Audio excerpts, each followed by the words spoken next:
নমস্কার বন্ধুরা, আজ আমি চলে এলাম আবার একটা গল্প শোনাতে। দুপুরবেলা বা রাত্রিবেলা একটু গল্প শুনে ঘুমাতে কিন্তু আমাদের বাঙালিদের, বিশেষ করে সানডে সাসপেন্স শুনতে কিন্তু ভালো লাগে বেশ। তো চলো শুরু করা যাক। আজকের গল্প সত্যজিৎ রায়ের লেখা ভূত। নবীনকে দ্বিতীয়বার হতাশ হয়ে ফিরে আসতে হলো। অক্কুরবাবুর মন ভেজানো গেল না। উত্তরপাড়ার একটা ফাংশানে নবীন পেয়েছিল অক্কুর চৌধুরীর আশ্চর্য ক্ষমতার পরিচয়। ভেন্ট্রিলোকুইজম খেলার নামটা নবীনের জানা ছিল না। সেটা বলে দেয় দ্বিজপদ। দ্বিজুর বাবা অধ্যাপক, তার লাইব্রেরিতে নানা বিষয়ের বই। দ্বিজু নামটা বলে বানানটাও শিখিয়ে দিয়েছিল। VENTRILOQUISM, ventriloquism. অক্কুর চৌধুরী মঞ্চে একা মানুষ, কিন্তু তিনি কথা চালিয়ে যাচ্ছেন আর একজন অদৃশ্য মানুষের সঙ্গে। সেই মানুষ যেন হলের সিলিংয়ের কাছাকাছি কোথাও শূন্যে অবস্থান করছে। অক্কুরবাবু তাকে উদ্দেশ্য করে প্রশ্ন করেন, তারপর উত্তর আসে উপর থেকে। হরনাথ, কেমন আছো? আগে আপনার আশীর্বাদে ভালোই আছি। শুনলাম তুমি নাকি আজকাল সঙ্গীত চর্চা করছো। আগে হ্যাঁ, ঠিকই শুনেছেন। রাগ সঙ্গীত? আগে হ্যাঁ, রাগ সঙ্গীত। গান করো? আগে না। যন্ত্রসঙ্গীত? আগে হ্যাঁ। কি যন্ত্র? সেতার? আগে না। সরোদ? আগে না। তবে কি বাজাও? আগে গ্রামোফোন। হাসি আর হাততালিতে হল মুখর হয়ে ওঠে। প্রশ্নটা ওপর থেকেই আসে, আর উত্তরটা শোনার সময় মাথাটা একটু হেঁট করে নেন অক্কুরবাবু। কিন্তু তিনি নিজেই যে উত্তরটা দিচ্ছেন সেটা বোঝার কোনো উপায় নেই। ঠোঁট একদম নড়ে না। নবীন তাজ্জব বনে গিয়েছিল। এ জিনিস শিখতে না পারলে জীবনই বৃথা। অক্কুর চৌধুরী কি ছাত্র নেবেন না? নবীনের পড়াশোনায় আগ্রহ নেই। হায়ার সেকেন্ডারি পাশ করে বসে আছে বছর 3, আর পড়ার ইচ্ছা হয়নি। বাপ নেই, কাকার বাড়িতেই মানুষ সে। কাকার একটা প্লাইউডের কারখানা আছে। তার ইচ্ছে নবীনকে সেখানেই ঢুকিয়ে দেন। কিন্তু নবীনের শখ হলো ম্যাজিকের দিকে। হাত সাফাই, রুমালের ম্যাজিক, আংটির ম্যাজিক, বলের ম্যাজিক, এসব সে বাড়িতেই অভ্যাস করেছে খানিকটা। কিন্তু অক্কুর চৌধুরীর ভেন্ট্রিলোকুইজম দেখার পর সেগুলোকে নিরামিষ মনে হচ্ছে। ফাংশনের উদ্যোক্তাদের কাছেই নবীন জানল যে অক্কুরবাবু থাকেন কলকাতায় আমহার্স্ট লেনে। পরদিনেই ট্রেনে চেপে কলকাতায় এসে সে সোজা চলে গেল যাকে গুরু মেনে নিয়েছিল তার বাড়ি। গুরু কিন্তু বাদ সাধলেন। কি করা হয় এখন? প্রশ্ন করলেন প্রথমে। কাছ থেকে ভদ্রলোককে দেখে হৃৎকম্প শুরু হয়ে গিয়েছিল নবীনের। বয়স 45-এর বেশি নয়। চারা দেয়া ঘন কালো গোঁফ, মাথার কালো চুলের ঠিক মধ্যিখানে টেরি। তার দুদিকে ঢেউ খেলানো চুল নেমে এসেছে কাঁধ পর্যন্ত। চোখ দুটো ঢুলু ঢুলু, যদিও স্টেজে এই চোখেই স্পটলাইটের আলোতে ঝিলিক মারে। নবীন বলল, সে কি করে? এইসব শখ হয়েছে কেন? নবীন সত্যি কথাটাই বলল। একটু আধটু ম্যাজিকের অভ্যাস আছে, কিন্তু এটা শখ হয়েছে আপনার সেদিনের পারফরমেন্স দেখে। অক্কুরবাবু মাথা নাড়লেন। এ জিনিস সকলের হয় না, অনেক সাধনা লাগে। আমাকেও কেউ শেখায়নি। যদি পারো তো নিজে চেষ্টা করে দেখো। নবীন সেদিনের মতন উঠে পড়ল, কিন্তু 7 দিন বাদেই আবার রমহাঁস লেনে গিয়ে হাজির হলো। ইতিমধ্যে সে খালি ভেন্টিলোকুইজমের স্বপ্ন দেখছে। এবার দরকার হলে সে অক্করবাবুর হাতে পায়ে ধরবে। কিন্তু এবার আরও বিপর্যয়। এবার অক্করবাবু একরকম বাড়ি থেকে বার করে দিলেন। বললেন, আমি যে শেখাবো না সেটা তোমার প্রথমবারেই বোঝা উচিত ছিল। সেটা বোঝনি মানে তোমার ঘটে বুদ্ধি নেই। বুদ্ধি না থাকলে কোনো রকম ম্যাজিকই চলে না। এ তো ম্যাজিকই নয়। প্রথমবারে নবীন মুষড়ে পড়েছিল। এবারে তার মাথা গরম হয়ে গেল। চুলোয় যাক অক্করবাবু, সে যদি না শেখায় তবে নবীন নিজেই শিখবে, কুছ পরোয়া নেই। নবীনের মধ্যে যে এতটা ধৈর্য আর অধ্যবসায় ছিল সেটা সে নিজেই জানতো না। কলেজ স্ট্রিটে একটা বইয়ের দোকান থেকে ভেন্টিলোকুইজমের সম্পর্কে অনেকগুলো বই নিল আর শুরু করে দিল তার সাধনা। মোটামুটি নিয়মটা সহজ। প বর্গের প, ফ, ব, ভ, ম কেবল এই কটা অক্ষর উচ্চারণ করার সময় ঠোঁটে ঠোঁট ঠেকে, ফলে ঠোঁট নাড়াটা ধরা পড়ে বেশি। এই কটা অক্ষর না থাকলে কোনো কথাই ঠোঁট ফাঁক করে অথচ না নাড়িয়ে বলা যায়। কোনো কথায় প বর্গের অক্ষর থাকলে সেখানেও উপায় আছে। যেমন, তুমি কেমন আছো কথাটা যদি তুমি কেমন আছো করে বলা যায় তাহলে আর ঠোঁট নাড়াবার কোনো দরকারই হয় না, কেবল জিভ নাড়ালেই চলে। প, ফ, ব, ভ, ম এর জায়গায় ক, খ, গ, ঘ, ঙ এই হলো নিয়ম। কথোপকথন যদি হয় এই রকম, তুমি কেমন আছো? ভালো আছি। আজ বেশ ঠান্ডা পড়েছে, তাই না? তা পড়েছে দিব্যি ঠান্ডা। তাহলে সেটা বলতে হবে এইভাবে, তুমি কেমন আছো? বলতে হবে ভালো আছি। আজ বেশ ঠান্ডা পড়েছে, তাই না? তা করেছে দিব্যি ঠান্ডা। আরও আছে, উত্তরদাতার গলার আওয়াজটাকে চেপে নিজের আওয়াজের চেয়ে একটু তফাতে নিয়ে যেতে হবে। এটাও সাধনার ব্যাপার এবং এটাতেও অনেক সময় দিল নবীন। কাকা এবং কিছু অন্তরঙ্গ বন্ধুকে শুনিয়ে যখন সে তারিফ পেল ঠিক তখনই বুঝল যে সেই ভেন্টিলোকুইজম তার মোটামুটি রপ্ত হয়ে গেছে। কিন্তু এখানেই শেষ নয়। সেই অদৃশ্য উত্তরদাতার যুগ আর নেই আজকাল। আজকাল ভেন্টিলোকুইস্টের কোলে থাকে পুতুল, আর সেই পুতুলের পিছন দিয়ে হাত ঢুকিয়ে মাথা ঘোরায়, ঠোঁট নাড়ায় জাদুকর। মনে হয় জাদুকরের প্রশ্নের উত্তর বেরোচ্ছে এই পুতুলের মুখ দিয়েই।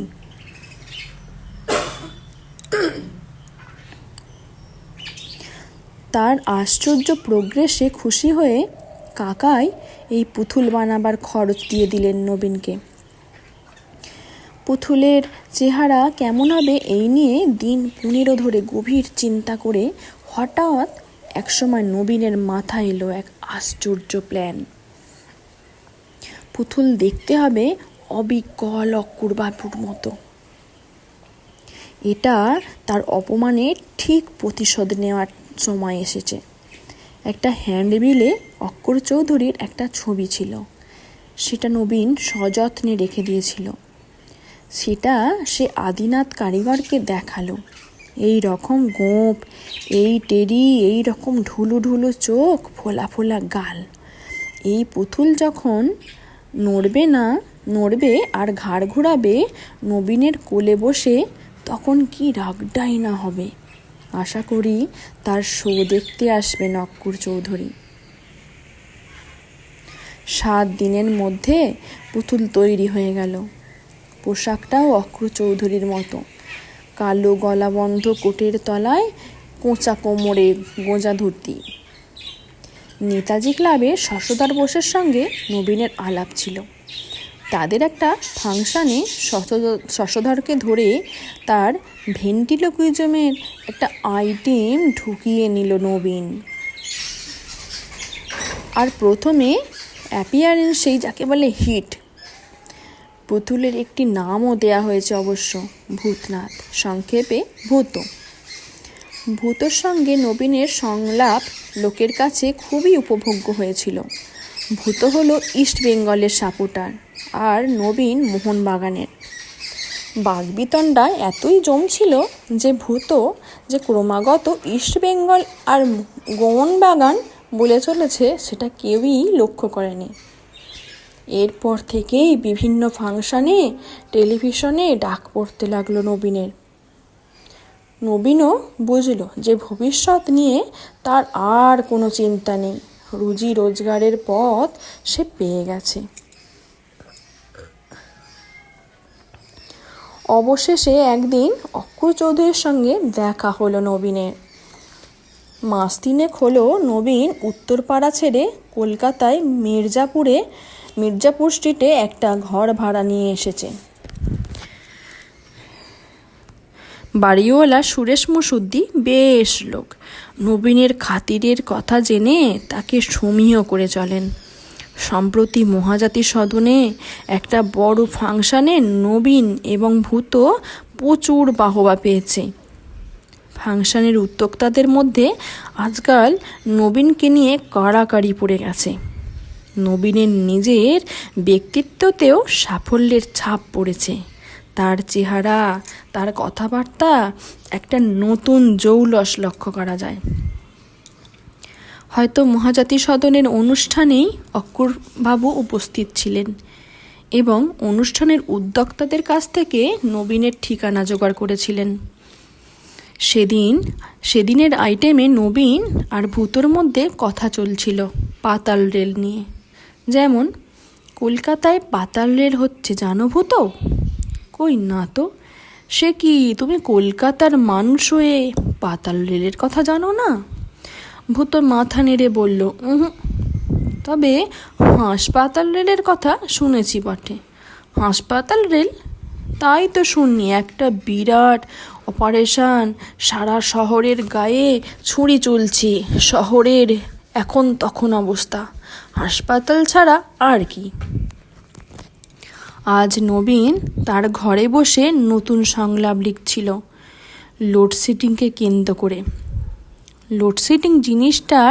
লোডশেডিং জিনিসের দাম বাড়া, বাসে টামে ভিড় ইত্যাদি, সেসব জিনিস নিয়ে শহরের লোক বেশ মেতে আছে। ভূতর সঙ্গে সেই সব নিয়ে আলোচনা করলে দর্শক সবচেয়ে বেশি আনন্দ পায়, এটা নবীন বুঝে নিয়েছে।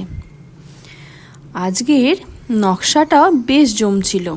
এমন সময় দরজায় টোকা পড়ল। নবীন দরজা খুলে বেশ খানিকটা হকচকিয়ে দেখল অক্কুরবাবু দাঁড়িয়ে আছেন। আসতে পারি? নিশ্চয়ই। নবীন ভদ্রলোককে ঘরে এনে নিজের চেয়ারটা তার দিকে এগিয়ে দিল।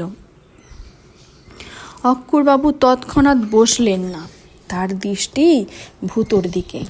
সে অনড়ভাবে বসে আছে নবীনের টেবিলের এক কোণে। অক্কুরবাবু এগিয়ে গিয়ে ভূতকে তুলে নিয়ে তার মুখটা বেশ মন দিয়ে দেখতে লাগলেন। নবীনের কিচ্ছু করার নেই। সে যে খানিকটা অস্বস্তি বোধ করছে সেটা বললে ভুল হবে। তবে অক্কুরবাবুর হাতে অপমান হবার কথাটা সে মোটেই ভোলেনি। তোমার হাতের পুতুল বানিয়ে দিলে আমাকে? অক্কুরবাবু চেয়ার ছেড়ে বসলেন। হঠাৎ এ মতি হলো কেন? নবীন বলল, কেন বানিয়েছি সেটা বোধ হয় বুঝতে পারছেন। আমি অনেক আশা নিয়ে গেছিলাম আপনার কাছে, সবটুকু ভেঙে দিয়েছিলেন আপনি। তবে এইটুকু বলতে পারি, আপনার এই প্রতিমূর্তি কিন্তু আজ আমাকে প্রতিষ্ঠা এনে দিয়েছে। আমি খেয়ে পড়ে আছি এর জন্যেই। অক্কুরবাবু এখনো ভূতর দিকে চোখ সরায়নি, বলল, তুমি জানো কি জানি না, বারাসাতে সেদিন আমার একটা শো ছিল। স্টেজে নেমেই যদি চতুর্দিক থেকে ভূত ভূত ভূত বলে টিটকিরি শুনতে হয়, সেটা কি খুব সুখকর হয় বলে তোমার মনে হয়?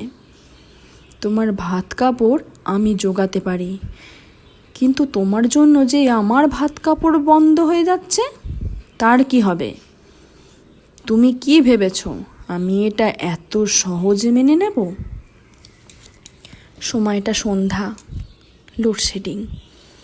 টিমটিম করে দুটি মোমবাতি জ্বলছে নবীনের ঘরে।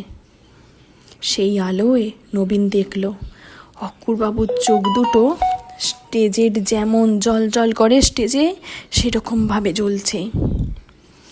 ছোট্ট মানুষটার বিশাল একটা দোলায়মান ছায়া পড়েছে ঘরের দেয়ালে। টেবিলের ওপর ঢুলু ঢুলু চোখ নিয়ে বসে আছে ভূতনাথ, অনড় নির্বিকার। তুমি জানো কি জানি না, বললেন অক্কুরবাবু, ভেন্টিলিকুইজমেই কিন্তু আমার জাদুর দৌড় শেষ হয়ে যাচ্ছে না। আমি 18 বছর বয়স থেকে 38 বছর বয়স পর্যন্ত আমাদের দেশের একজন অজ্ঞাতনামা অথচ অসাধারণ ক্ষমতাসম্পন্ন জাদুকরের শিষ্যত্ব করেছি। কলকাতা শহরে নয়, হিমালয়ের পাদদেশে এক অত্যন্ত দুর্গম স্থানে। সে জাদু আপনি মঞ্চে দেখিয়েছেন কখনো? না, তা দেখায়নি, কারণ সেসব স্টেজে দেখানোর জিনিস নয়। রোজগারের পন্থা হিসাবে আমি সে জাদু ব্যবহার করব না, এর প্রতিশ্রুতি আমি দিয়েছিলাম আমার গুরুকে। সে কথা আমি রেখেছি। আপনি আমাকে কি বলতে চাইছেন সেটা ঠিক বুঝতে পারলাম না। আমি শুধু সতর্ক করে দিতে এসেছি। তোমার মধ্যে সাধনার পরিচয় পেয়ে আমি খুশি হয়েছি। ভেন্টিলোকুইজম যেমন তোমাকে আমি শেখাইনি, তেমনি আমাকেও কেউ শেখায়নি। পেশাদারি জাদুকরেরা তাদের আসল বিদ্যা কাউকে শেখায় না, কোনো দিনই শেখায় না। ম্যাজিকের রাস্তা জাদুকরদের নিজেদেরই তৈরি করে নিতে হয়, যেমন তুমি করে নিয়েছো। কিন্তু তোমার পুতুলের আকৃতি নির্বাচনে তুমি যে ধৃষ্টতা দেখিয়েছ, সেটা আমি বরদাস্ত করতে পারছি না। শুধু এইটুকু বলতে পারি তোমাকে। অক্কুরবাবু চেয়ার ছেড়ে উঠে বললেন, তারপর ভূতনাথের দিকে চেয়ে বললেন, আমার চুল আর গোঁফ এতদিন কাঁচা ছিল, সেই সবে পাকতে শুরু করেছে। তুমি দেখছি সেটা অনুমান করে আগে থেকেই কিছু পাকা চুল লাগিয়ে রেখেছ। যাক, আমি আসি তাহলে। অক্কুরবাবু চলে গেলেন। নবীন দরজাটা বন্ধ করে দিয়ে ভূতনাথের সামনে এসে দাঁড়ালো। পাকা চুল? ঠিকই, দু একটা পাকা চুল ভূতনাথের মাথায় আর গোঁপে রয়েছে বটে। এটা নবীন এতদিন লক্ষ্য করেনি। সেটাও আশ্চর্য, কারণ ভূতকে কোলে নিয়ে নিলে সে নবীনের খুবই কাছে এসে পড়ে, আর সবসময় তার দিকেই তাকিয়ে কথাবার্তা চলে। সাদা চুলগুলো আগেই চোখে পড়া উচিত ছিল। যাই হোক, নবীন আর এই নিয়ে ভাববে না। দেখার ভুল সব মানুষেরই হয়। মুখ চোখের দিকেই বেশি দৃষ্টি দিয়েছে নবীন, চুলটা তেমন ভালো করে দেখেনি। কিন্তু তাও মনটা যেন খটকা গেল না। ভূতকে বইবার জন্য নবীন একটা চামড়ার কেশ এনেছিল। সেই কেশে ভরে এসে পরদিন হাজির হলো চিতপুরে আদিনাথ পালের কাছে। তার সামনে কেশ রেখে ভূতকে বার করে মেঝেতে রেখে নবীন বলল, দেখুন তো, এই পুতুলের মাথায় আর গোঁপে যে সাদা চুল রয়েছে, সে কি আপনারই দেওয়া? আদিনাথ পাল ভারী অবাক হয়ে বলল, এ আবার কি বলছেন স্যার? পাকা চুলের কথা তো আপনি বলেননি। বললে কাঁচা পাকা মিশিয়ে দিতে তো কোনো অসুবিধা ছিল না। দুরকমই চুল তো আমার স্টকে আছে, যে যেমনটা চায়। ভুল করে দু একটা সাদা চুল মিশে যেতে পারে নাকি? ভুল তো মানুষেরই হয় বটে, তবে তেমন হলে আপনি পুতুল নেবার সময়ই তো বলতেন, তাই কি না? আমার কি মনে হয় জানেন স্যার, অন্য কেউ এসে এ চুল লাগিয়ে দিয়েছে, আপনি টের পাননি। তাই হবে নিশ্চয়ই। নবীনের অজ্ঞানতাই ঘটেছে ঘটনাটা। চেতলার ফ্রেন্ডস ক্লাবের ফাংশানে একটা মজার ব্যাপার হলো। ভূতর জনপ্রিয়তার এইটাই প্রমাণ যে ফাংশানের উদ্যোক্তারা তার আইটেমটি রেখেছিল সবার শেষে। লোডশেডিং নিয়ে রসালো কথোপকথন চলছিল ভূতু আর নবীনের। নবীন দেখল যে ভূতর উত্তরে সে যে সবসময় যে কথা তৈরি করেছে তার ব্যবহার করছে না।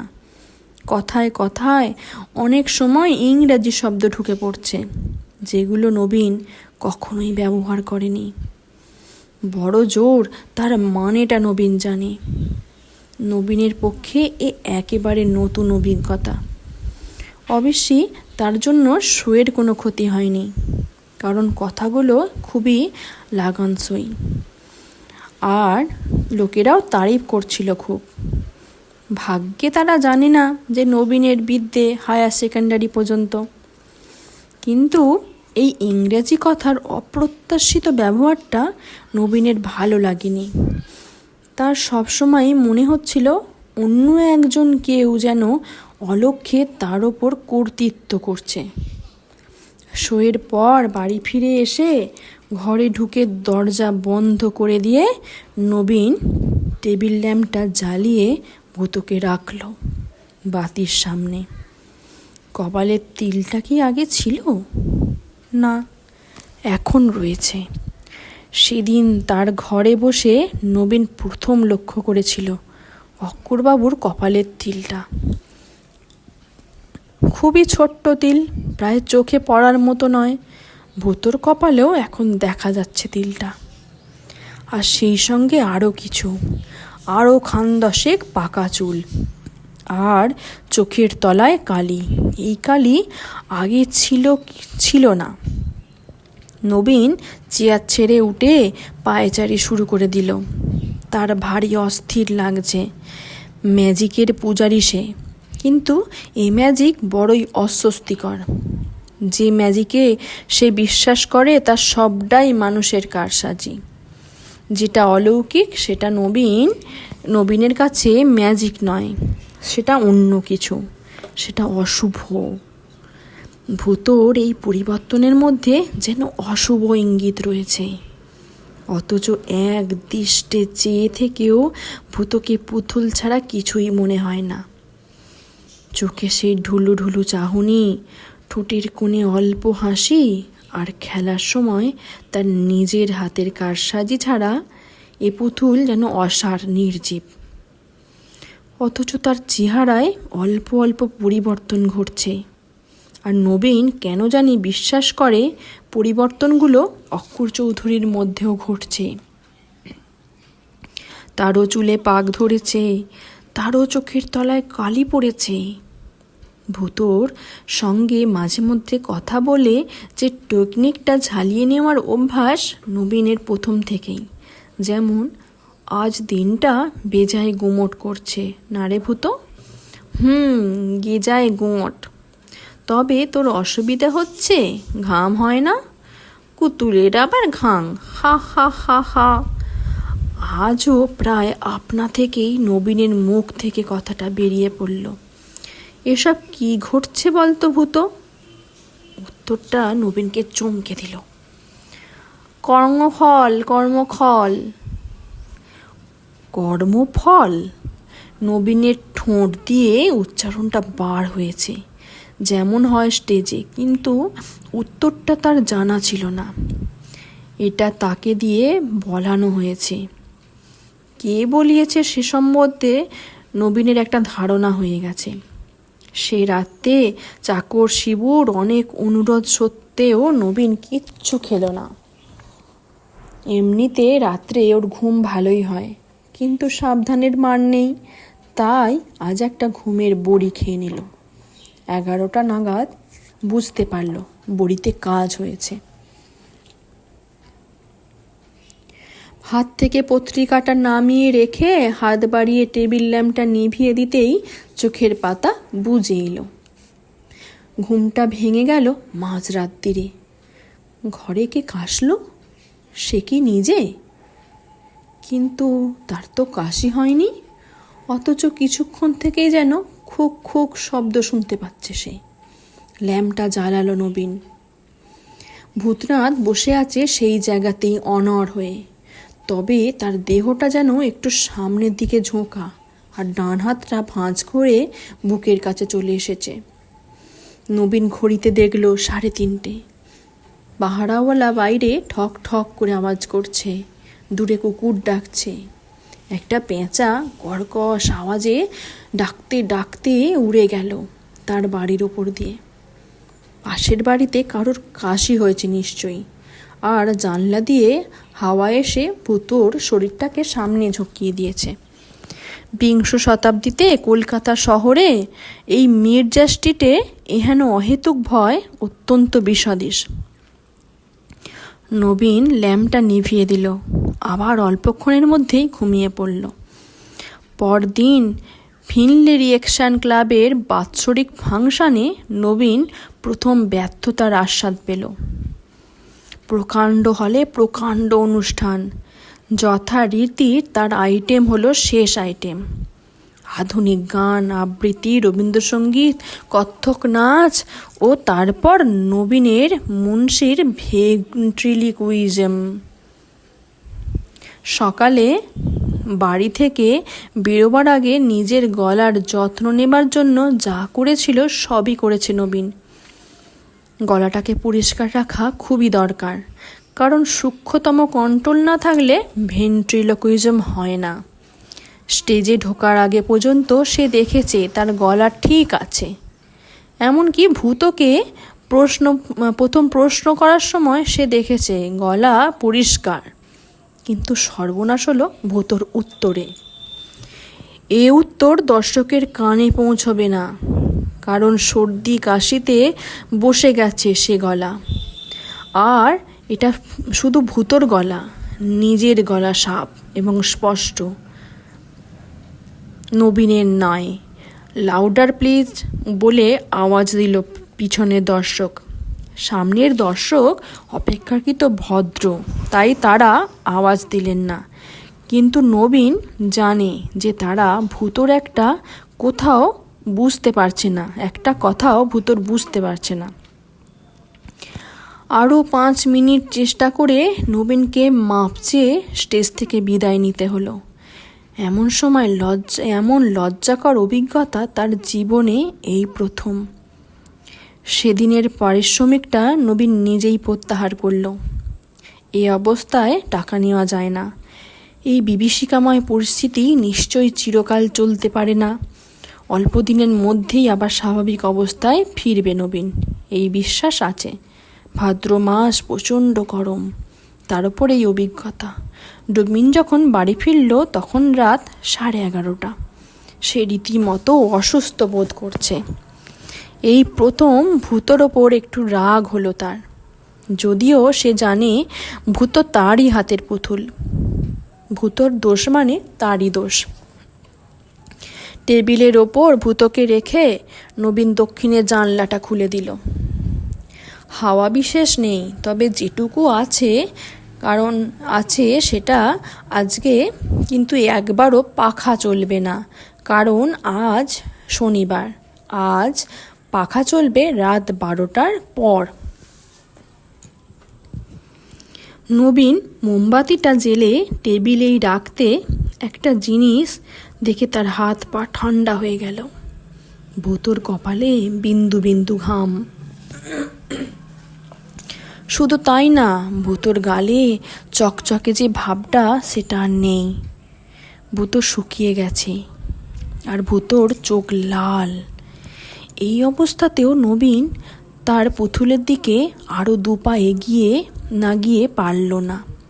কত বিস্ময়, কত বিভীষিকা তার কপালে আছে সেটা দেখার জন্য তার জেদ চেপে গেছে। 2 পার বেশি এগোনো সম্ভব হলো না নবীনের।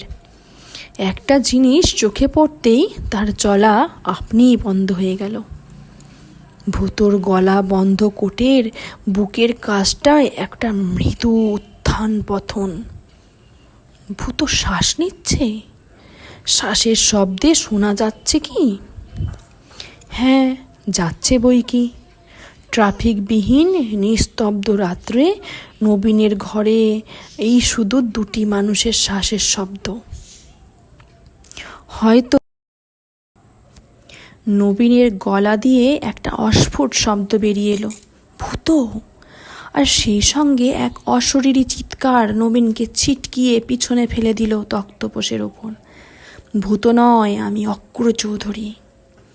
নবীন জানে যে সে নিজেই কথাগুলো উচ্চারণ করেনি। কণ্ঠস্বর ওই পুতুলের। অক্রূর চৌধুরী কোনো এক আশ্চর্য জাদু বলে ওই পুতুলটাকে সরব করে তুলেছেন।